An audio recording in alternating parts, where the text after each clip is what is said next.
Hey writers, welcome to our little writing community here on YouTube. As somebody who's been writing romance for the last 10 years, I can tell you I've received so much advice. I've watched interviews from writers that I love, authors who I've been reading for decades. But there's one piece of advice that some writers have put out there that I think is absolutely bogus, and that is having a writing routine. Yes, a regimented writing routine that you need to follow every single time you want to write. I think it is utter nonsense. So whether you agree with me or not, let's see, grab a pen, grab a paper, and let's get right into this video. So my thoughts on writing routines, number one, are if it works for you, then do it. I am not here to yuck anyone's yum. I'm not here to put people down if they think that a writing routine is going to help them or be some sort of benefit. But if you already have a system that's kind of working for you, even if it's not strict enough to be called a routine, then why change it up? Why do something different? If you already have something that's working for you, if it's not broke, don't fix it. Don't get me wrong, writing routines can be fun to try. They're fun to talk about online. Believe me, I wish I had a daily writing routine that I could share with you guys about how I make my cup of coffee in the morning and then sit down and write a couple hundred words and then read a chapter of this book. I wish I had something like that to share with you guys, but that is not the way I write, and that's also not the way a lot of other writers write as well. A lot of us have full-time jobs, or we study, we go to university, college, maybe even high school.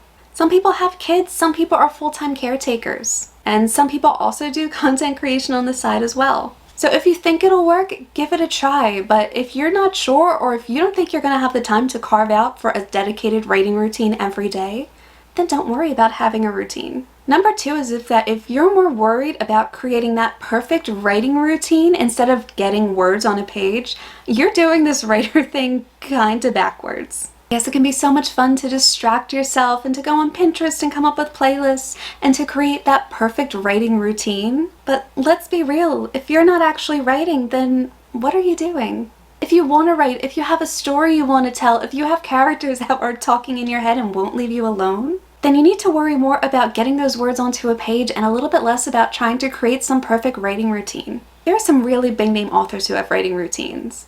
In fact, even over on Masterclass, R.L. Stine has a pretty regular writing routine. I'm actually going through the Masterclasses now, and I'll give you guys a review on them one by one as I finish up. But R.L. Stine's also a full-time writer. He's done this for a living for decades now.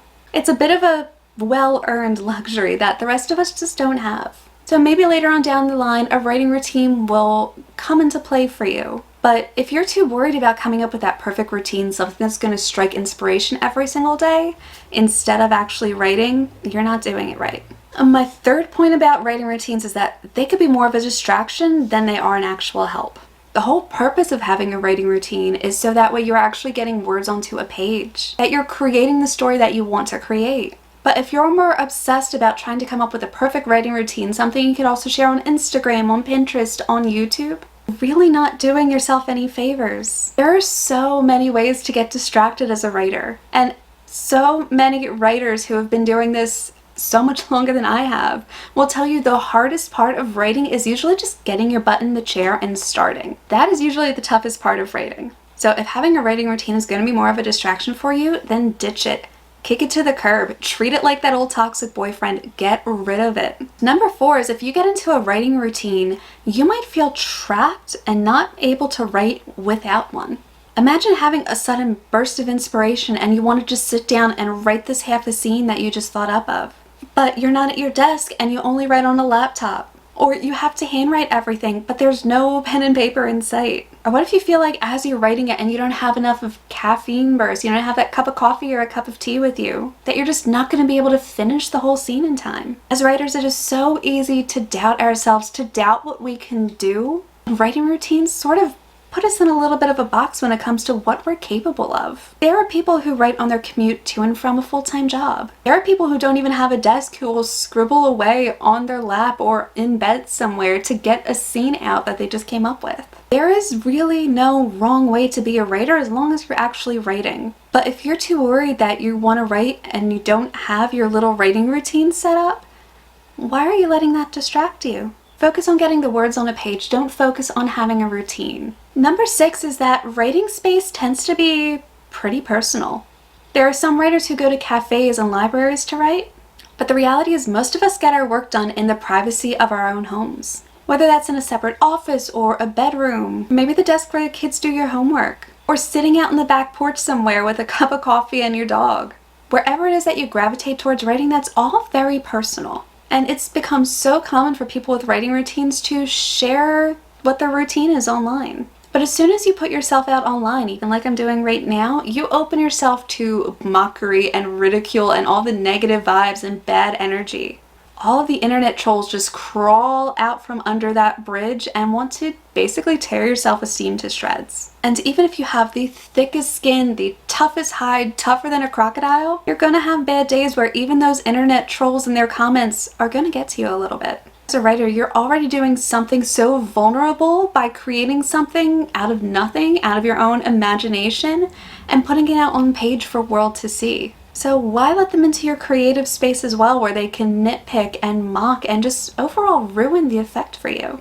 There's a bit of a fine line there, so if you can find that balance between putting your life out there for people to see, but also keeping the important things private, then go for it. But if you're somebody who has a bit of a thin skin and those comments get to you, maybe keep your writing routine internal and let that be just your own personal space. And last but not least is number 7. What works for you now might not work for you in 6 months or a year or 5 years. Our lives change, and the reality is oftentimes the way we write changes. I used to be a Saturday morning writer. I could sit down on a Saturday morning and write 3,000 to 5,000 words. And that was basically my writing for the week. And if I could, I'd get in another 1,000 words here or there after work. And that's so different from how I work now. Now I'm very much an after-work writer where I'll sit down and write 2,000 or 3,000 words. I still get a little bit of writing done on Saturdays and Sundays when I have downtime. I also used to be one of those writers who couldn't really listen to any type of music, or if I did, it would be classical music with absolutely no singing.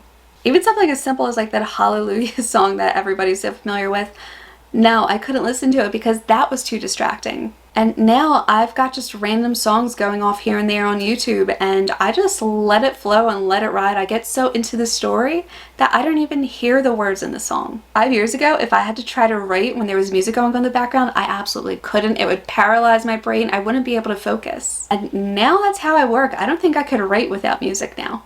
Who knows, in a year or 5 years, I might be one of those people who could only write in silence and not be able to listen to music. You as a writer are going to change all the time, and what works for you and how you write is going to evolve. So don't think that you have to put yourself in this box early on and that you have to stick with this box for the rest of your career. Let yourself be flexible. Let yourself be open to change. Let the creativity mold and shape the way that you work. Don't feel like you have to limit yourself to some sort of writing routine. If it works for you, great, but just remember, it also might not work for you 5 or 10 years down the line. It might not even work for you next month. If you want to give it a try, I'd say absolutely go for it, but just remember the important thing is that you're getting words on the page. So that's it for my thoughts on writing routines. Let me know what you guys think of them down below. Do you have a writing routine? Do you encourage people to have a writing routine?